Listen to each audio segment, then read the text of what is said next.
دام محبت کی نیکسٹ ایپیسوڈ میں ہم دیکھیں گے کہ فارا کو جب پتہ چلتا ہے کہ اس کے باپ نے ارباز کا گھر بیچ کر کافی پیسہ لوٹا ہے تو اس کی خوشی کی تو کوئی انتہا نہیں رہتی۔ وہ باتوں ہی باتوں میں اپنے باپ سے یہ بھی معلوم کر لیتی ہے کہ پیسے کہاں رکھے ہیں۔ ملک بلال بتاتا ہے کہ اتنے پیسے میں بینک میں کیوں رکھوں،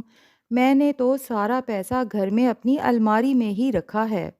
ملک بلال تو یہ سب اپنی اکلوتی بیٹی کے لیے ہی کرنا چاہتا تھا، مگر فارا جیسی ناسمجھ لڑکی جو وکی کی محبت میں اندھی ہو چکی ہے، وہ مہنگے مہنگے تحفے دے کر اس کی محبت حاصل کرنا چاہتی ہے۔ اسے یہ علم ہی نہیں کہ وکی اسے صرف لوٹنے کے لیے استعمال کر رہا ہے، کیونکہ اصل محبت تو وکی ہما سے ہی کرتا ہے۔ دراصل فارا کو پھنسانے اور اس سے پیسہ نکلوانے کے لیے یہ وکی اور ہما کا مشترکہ منصوبہ لگتا ہے۔ اور ادھر بینا بیگم جو دانیہ اور ولید کی شادی کے کچھ عرصے بعد ہی دانیہ کو یہ ٹینشن دینے لگی تھیں کہ تمہاری شادی کو اب تو 2-3 مہینے بھی ہو چکے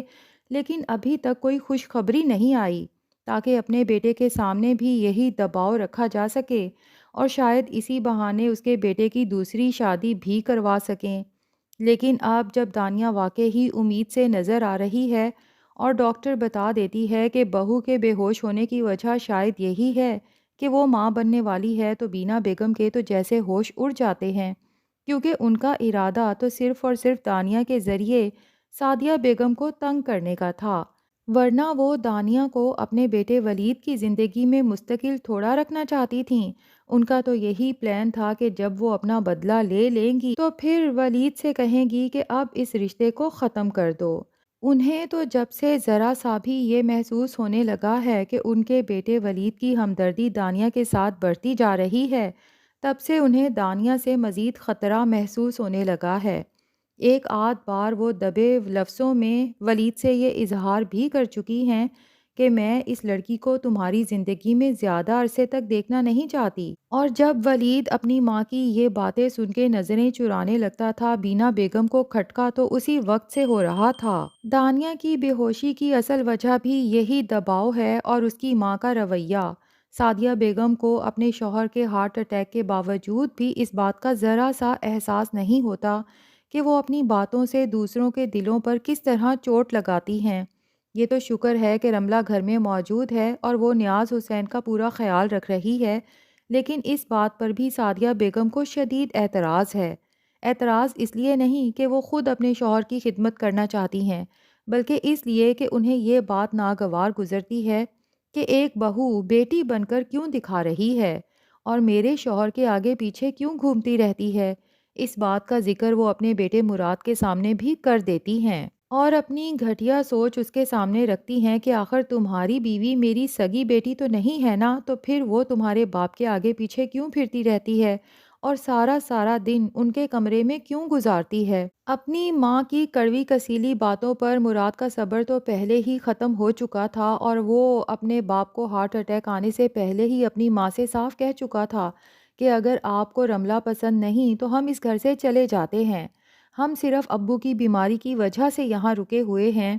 اور اب مراد ایک بار پھر اپنی ماں سے صاف کہتا ہے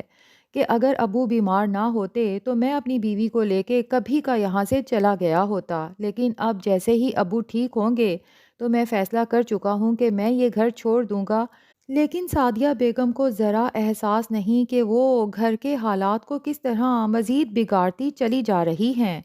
دوسری طرف حماد صاحب زبردستی دانیہ اور ولید کو نیاز حسین کی تیمارداری اور ملاقات کے لیے جب بھیجتے ہیں تاکہ انہیں یہ احساس نہ ہو کہ گھر آنے کے بعد کسی نے پوچھا تک نہیں، حماد صاحب کے زیادہ اصرار کی وجہ سے بینا بیگم بھی یہ ظاہر کرتی ہیں کہ مجھے بھی اچھا لگے گا اگر سونیا جا کر اپنے والد سے مل آئے، حالانکہ سونیا ولید کے سامنے یہ کہتی ہے کہ مومانی جان نے تو مجھے منع کیا تھا کہ میں کبھی اپنے گھر نہ جاؤں، ممکن ہے وہ صرف یہ دیکھنا چاہتی ہوں کہ میں ان کی بات کا کتنا مان رکھتی ہوں اور ماموں کی اجازت کے بعد کہیں میں ان کی بات رد تو نہیں کر دیتی۔ لیکن ولید اب صاف کہہ دیتا ہے کہ جب ابو نے کہا ہے تو ہمیں جانا ہی پڑے گا، تم بلا وجہ مجھے ان معاملات میں مت گھسیٹو۔ ولید کو خود اپنی ماں کی ایک آدھ بات ہی برداشت کرنی پڑتی ہے تو وہ اتنا ذہنی دباؤ کا شکار ہو جاتا ہے کہ اسے یہ احساس ہی نہیں رہتا کہ شادی کے شروع کے دنوں میں اس نے خود دانیہ پر کتنا پریشر ڈال دیا تھا۔ ایک طرف دانیہ کو اپنی ساس کی باتیں سننا پڑتی تھیں تو دوسری طرف ولید بھی الٹی سیدھی باتیں سمجھاتا رہتا تھا۔ بہرحال دانیہ اپنے والد سے ملنے چلی جاتی ہے۔ ادھر سعدیہ بیگم کے لفظوں کے تیر ابھی ختم نہیں ہوتے، جب دانیہ مل کر واپس جانے لگتی ہے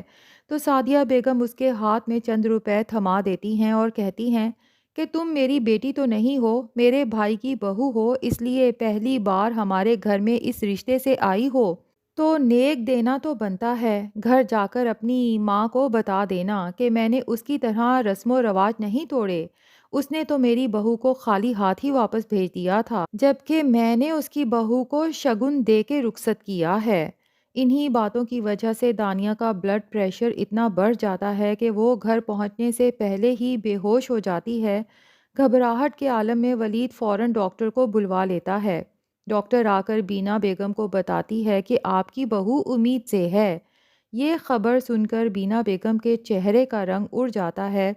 کیونکہ وہ تو ایسا بالکل بھی نہیں چاہتی تھیں، اور اب یقیناً وہ اس کے خلاف بھی کوئی نہ کوئی سازشیں کرتی رہیں گی۔ دوسری طرف سونیا کو ڈھونڈتے ڈھونڈتے مراد حسین کو یہ معلوم ہو جاتا ہے کہ ارباز کے گھر کے کاغذات جو نکاح کے وقت سونیا کے نام کروائے گئے تھے وہ سب جعلی ہیں۔ پھر ارباز کے گھر جا کر اسے یہ بھی پتہ چل جاتا ہے کہ پاور آف اٹرنی پر دھوکے سے ارباز کے دستخط لے کر ملک بلال نے اس کا گھر آگے بیچ دیا ہے۔ اب مراد جب ملک بلال کو جا کے دھمکی دیتا ہے اور سارا بیگم کو بھی جب اس معاملے کا پتہ چلتا ہے تو اسے نہ صرف اپنے شوہر پر افسوس ہوتا ہے بلکہ ارباز کا گھر بیچ دینے کا بہت دکھ بھی ہوتا ہے۔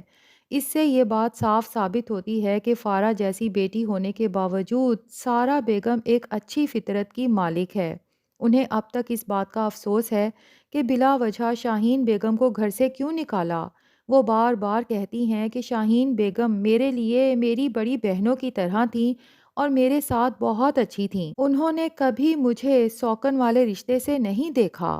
جب سارا بیگم کو پتہ چلتا ہے کہ ان کے شوہر نے کس طرح ارباز کی جائیداد پر قبضہ کیا تو انہیں دل سے افسوس ہوتا ہے۔ وہ ملک بلال کے سامنے تو کچھ نہیں کہتی کیونکہ اپنے شوہر سے تو وہ بہت ڈرتی ہے، لیکن اپنی بیٹی فارا کو سمجھانے کی بھرپور کوشش کرتی ہے کہ اس طرح اللہ ناراض ہو جاتا ہے۔ ارباز ایک یتیم لڑکا تھا، اس کے مال پر ڈاکہ ڈال کر تمہارے باپ نے جو گناہ کیا ہے اس کی معافی آسانی سے نہیں ملے گی۔ مگر فارا جو اپنے باپ جیسی ہی ہے اپنی ماں کو بھی چپ کروا دیتی ہے اور کہتی ہے کہ بس کریں امی، لگتا ہے آپ میں بڑی امی کی روح آ گئی ہے، فضول نیکی کی باتیں نہ کیا کریں میرے سامنے اور میری زندگی کا مزہ بھی خراب نہ کریں، مجھے تو اب زندگی انجوائے کرنے کا موقع ملا ہے۔ ادھر ارباز اور سونیا کا کاروبار عروج پر ہے، جس سے یہ بات ثابت ہو جاتی ہے کہ چاہے لوگ آپ سے سب کچھ چھین بھی لیں، جو رزق اللہ نے آپ کی قسمت میں لکھا ہے وہ آپ کو کہیں نہ کہیں سے مل کر ہی رہے گا۔ سونیا کا کھانے کا کاروبار اتنی تیزی سے ترقی کر رہا ہے کہ اب انہیں دیگوں پر دیگیں بنانی پڑتی ہیں اور کئی ملازمین بھی رکھنے پڑتے ہیں۔ سونیا اس بات پر بہت خوش ہے کہ اس کے ذریعے بہت سے لوگوں کو روزگار بھی مل رہا ہے۔ بہت جلد وہ اسی کاروبار سے اتنا کما لیں گے کہ ان کا اپنا گھر اور خوشحال زندگی ہوگی، لیکن تب تک شاید فارا اپنے باپ کے لوٹے ہوئے سارے پیسے وکی پر لٹا چکی ہوگی، جس کے بعد جا کر ملک بلال کی آنکھیں کھلیں گی اور اسے احساس ہوگا کہ اس کی بیٹی نے ارباز پر جھوٹا الزام لگایا تھا۔ ارباز غلط نہیں تھا بلکہ اس کی اپنی بیٹی کے کئی لڑکیوں کے ساتھ افیئرز تھے، جس کا شاید ارباز کو پتہ چل گیا تھا، لیکن پچھتانے کا کوئی فائدہ نہیں ہوگا کیونکہ تب تک ملک بلال کنگلا ہو چکا ہوگا۔ اب دیکھتے ہیں کہ فارا کا کیا اینڈ ہوتا ہے اور کیا ملک بلال اس سب کے بعد ارباز اور شاہین بیگم سے اپنے کیے کی معافی مانگتا ہے یا نہیں۔ ناظرین، آپ میں سے کس کس کو اس لمحے کا انتظار ہے کمنٹس میں ضرور بتائیں۔ ریویو پسند آیا ہے تو ویڈیو کو لائک اور چینل کو سبسکرائب کرنا نہ بھولیں۔